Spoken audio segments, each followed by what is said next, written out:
What's up, everybody? How are you? Welcome to ASK RHO 85. I know it's been a minute. I just been kind of in my own zone, and I'm finally ready to do this video. Hello, Chameleon. Heller. Yes, I changed her again. You know I'm not scared to try some stuff. So anyway, let's see what we have in the box. I think I have a few questions. I'm not sure if I'm going to be able to cover everything. It depends on how long the video goes, but I'm going to go for it anyway. I don't even know if I looked through these questions, and if I did, it was a while ago, so let's ride the waves, baby. Okay, here we go. Ask Ro. This is from Sean Alexander. What's up, Sean? Hello, Rhona. First of all, I just want to say that I am a huge fan. Not only am I a fan because of your solo work and time with Invoke, but I really admire your strength, drive, commitment, and the way you spread so much positivity. Thank you. A lot of your videos have helped me overcome a lot of obstacles and given that much needed push to make a change. That's what's up. My question goes back to the music side of things. I was just wondering if you ladies yourself, Cindy and Terry, own any of the rights to the music on the Soulflower project. I know that you brought in a handful of songs to the project yourself, and I thought that would automatically give you rights to them. It does. I'm as a writer, publisher. But then in one of your previous videos, you stated that you don't even own the rights to your material on your debut album, Rhona. That's because that's not my music. As far as written, the songs that I brought to the Soulflower Project, I wrote on those. So I'm a publisher and a writer for those songs.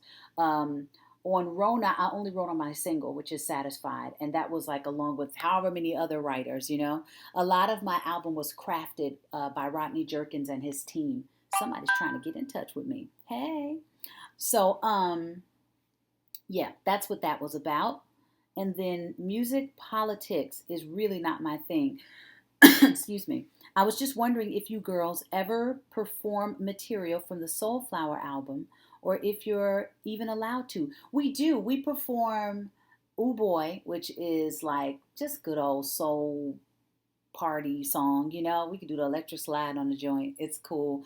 And then we do Piece of My Love, which was a remake on the record, but we have a lot of fun performing that, as far as involving the audience, and it's just a good song. Yes, we are allowed to do whatever we want to do from Soulflower. We've just only done those two songs. There are a couple songs. I've seen some people make some requests for some songs off of Soulflower. In particular, somebody might have mentioned Heaven. I really like that song. So I wouldn't be mad at adding a few of those songs. And I know that we are gearing up to revamp the show. Ooh, I know y'all are waiting. Hold on, boo. It's coming. So, maybe we'll toss some of those in there. Of course, we want to get some new material from the new album on the in the show, and change up a couple of the songs. Sorry about the camera moving and stuff. But yeah, we're going to be doing our thing. Uh-oh, I done left the message. Okay, and I think that it is a very underrated record. And although many diehard Invoke fans like myself state that the albums containing all four original members are the best, Soulflower is actually one of my favorite bodies of work alongside Funky Divas and Masterpiece Theater. Thank you. I think Masterpiece Theater was awesome too, man. I don't know. I guess it was like musically before some people's time. I don't know. To me, it was creative, and they were singing their faces off on that record. Great record to me. At least the songs that I heard, a lot of the material that I heard. What else did you say? Okay, the songs Stop, All You See, Losing My Mind, and New Day Calling are still played nonstop. That's what's up, baby. Thank you for taking the time to read this. You got it, Sean. Thank you for your support over the years, and thank you for riding with your girls, Okay. Okay, so I'm coming back because I just noticed that someone said they wanted to stay anonymous. So I am keeping that anonymous. So I'm back. I had to do a little editing on the video to make sure that I didn't reveal my person. And it's a deep question, and I didn't pause the video for this. So bear with your girl. Let me see what pops up naturally. It says, hey, Rhona, how do you start all over after an abusive marriage? Like, how do you trust again? Want to get back into dating? Would like to. Okay. So I can only speak from the aspect of dating and being in long-term relationships. I've never been married, but I'm going to venture to think that it's similar, in that the decisions and choices are within you to make. They don't really have much to do with something or someone outside of yourself. You want to check in with you and find out where you are in your life right now. Who are you now? What do you desire?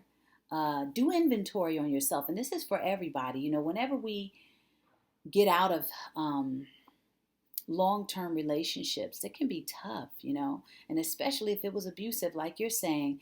I mean, for whatever reason you endured that, what in you let you stay in an abusive relationship? Have you healed that part in yourself that allowed you to let yourself go through that? Why did you allow yourself to go through that? What made you leave? In what ways do you respect yourself more or honor yourself differently so that you give yourself a better choice in partner the next time around? Have you healed? Where are you? So do some, and forgive all my knows, do some self-inventory. And when I say that, I mean literally sit down with yourself and write this stuff out. Because a lot of the times, we're looking for our answers and they're already within. We just got to flush it out of ourselves. We just got to vomit on paper sometimes and then see in the muck what comes up. Who are you now? What have you learned from where you just came from? Why wouldn't you go back into a similar situation? What are you looking for in a partner now? What's important to you now? All of that stuff is so vital in making the next best choice for yourself when it comes to your relationship. As far as trusting again,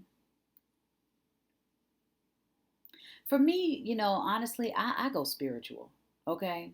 I do not just rely on my own personal strength to pull me through. Whenever I hit a road bump, whenever I'm going through something, I go to that intangible power that has created all things, the source of intelligence that has enabled everything to be, everything to exist. There has to be answers in that. There has to be answers to me in this sea of consciousness that allows everything to be. And so I learned, or have learned, and am learning to continue cultivating a relationship with that, whether it be through just now I'm starting to really my project is reading the Bible from the front to back, not necessarily really just to study, let's put it that way, just to study and find out what's in there and what jewels are in there. And sometimes I'll pray and I'll ask for some guidance as to where I need to be, open it up, and bam, there's something there. Other times I'm listening to other tools. I don't necessarily have to stick to any particular religion or anything to get my support, So I learn from everything. I'll go search out videos on YouTube and, go under subject titles that resonate with me right now and see if there's something of value that I can pull from that. I'll dig up stuff on trust. Whenever I have an issue with something, I like to dive into the subject if I want to move it. Finances, love, blah, blah, blah. What can I learn about it that can shift something for me? So I cultivate a spiritual relationship, the inner dialogue, the things that need to be cleaned out. I'll fast, because if we could just get still, if we could just cleanse out the clutter sometimes, we make room for insight. We make room for clarity, and a lot of the times the answers you need to get, they need to come from your journey, your personal journey. The general answer, definitely cultivate a relationship with that the power that is the back of all creation. Check in with yourself, do inventory, literally sit down with yourself, a piece of paper and a pad, or your computer if that's how you like to scribe, and just vomit on paper what's there. Who are you now?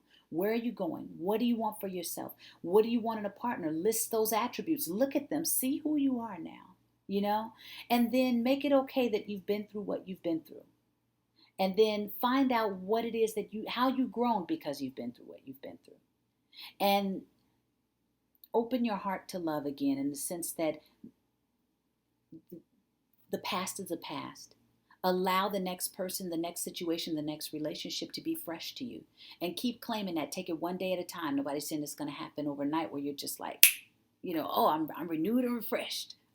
Sometimes it can happen in a quantum leap, but for most of us, it takes some time. We're creatures of habit. We have to break patterns in ourselves. So keep your inner dialogues supportive of you, empowering of you. Bombard yourself with the teachers and mentors and books and whatever you can find that will support the mindset that you want and that you need in order to free yourself from the past. Because that's, take the power away from the past, be in the present, and work on approaching everything from a refreshed perspective. And whenever those, whether it's negative thoughts or negative patterns or behaviors that don't support who you choose to be or what's healthy for you in the moment, become aware of that and then make the change. Make a change, make a shift, and forgive yourself. Forgive yourself for whatever, whether you feel like you made a bad choice, forgive yourself for that,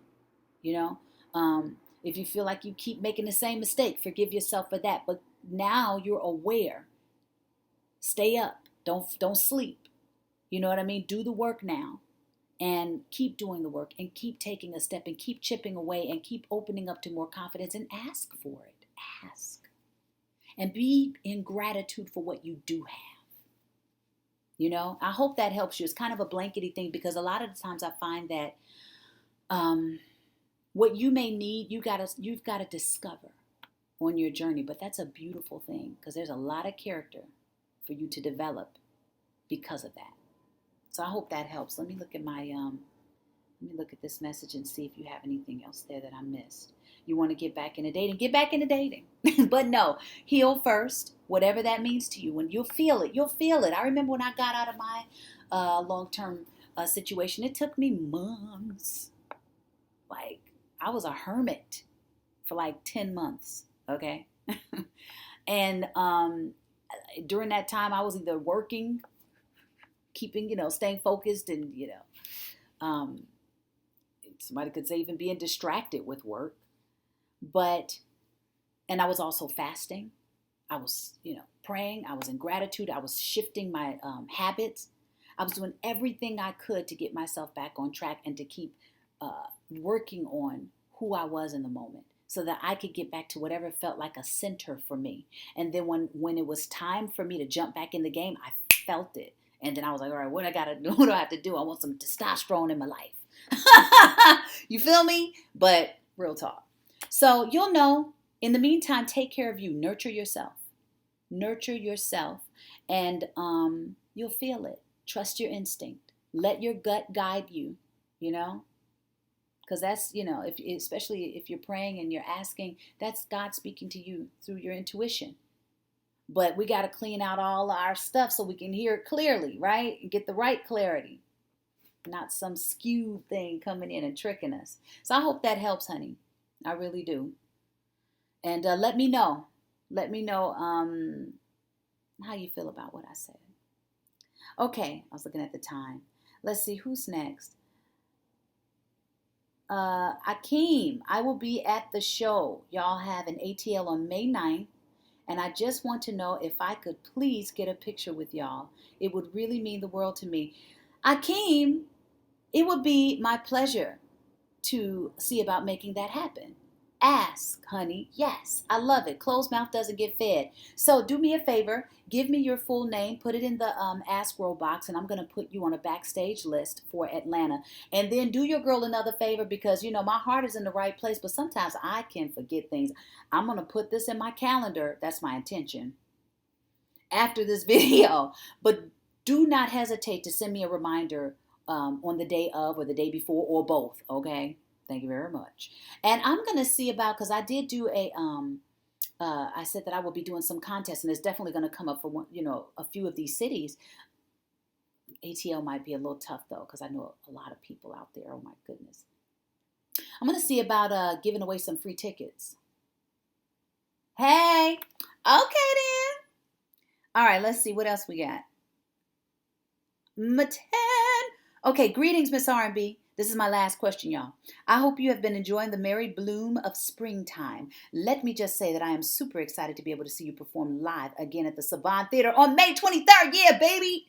Okay, now to my question. Can you please tell me everything about No Mistakes? That song is absolutely perfect. Thank you. And should be the first single from the upcoming In Vogue studio album. You think? Only a snippet is available, but just based on that, I can tell it is a hit. From your lips to spirit's ears. I am aware that it was recorded for your solo project, but since Cindy and Terry are already on it, would you consider using it for In Vogue's sixth studio album? Please tell me everything about the song, including the names of the writers and producers, and what it was like recording the song with Cindy and Terry, etc. Thank you. Thank you. It is a beautiful song. I thought so too. Myself and a guy named Tony Scott Zubia wrote that song. It's all live instruments. Go figure.